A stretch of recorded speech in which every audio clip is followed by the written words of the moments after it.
નમસ્કાર દર્શક મિત્રો, હું છું રૂપલ વણિચિયા. સંપૂર્ણ ન્યૂઝમાં આપનું સ્વાગત છે.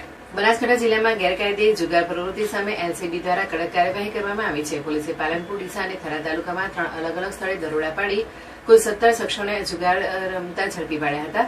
આ કાર્યવાહીમાં રોકડ રકમ 7 બાઇક અને 8 મોબાઈલ સહિત કુલ ₹5.45 લાખનો મુદ્દામાલ જપ્ત કરવામાં આવ્યો છે. પાલનપુર તાલુકાના ચડોતર ગામની સીમમાં ખુલ્લી જગ્યાએ પ્રથમ દરોડો પાડવામાં આવ્યો હતો. અહીંથી જુગાર રમતા 6 શખ્સોને ઝડપી પાડવામાં આવ્યા હતા. પોલીસે સ્થળ પરથી ₹27,000 રોકડા કબજે કર્યા હતા. ત્યારબાદ ડીસા રૂરલ પોલીસ સ્ટેશન વિસ્તારમાં આવેલા બુરા ગામની સીમમાં દરોડો પાડવામાં આવ્યો હતો. અહીંથી 7 શખ્સોને ઝડપી પાડવામાં આવ્યા હતા. તેમની પાસેથી ₹21,190 રોકડા, 6 બાઇક અને 5 મોબાઈલ સહિત કુલ ₹4.51 લાખનો મુદ્દામાલ કબજે કરવામાં આવ્યો હતો. જોકે કેટલાક શખ્સો પોલીસને જોઈને સ્થળ પરથી ફરાર થઈ ગયા હતા. ત્રીજી કાર્યવાહી થરા પોલીસ સ્ટેશન વિસ્તારમાં વડાથી મંગળપુરા તરફ જતા કાચા રસ્તા પર આવેલા પડતર ખેતરમાં કરવામાં આવી હતી.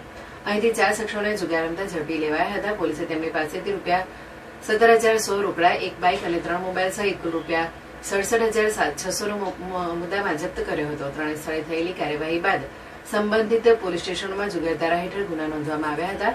પોલીસે ઝડપાયેલા શખ્સો સામે કાયદેસરની કાર્યવાહી હાથ ધરી છે.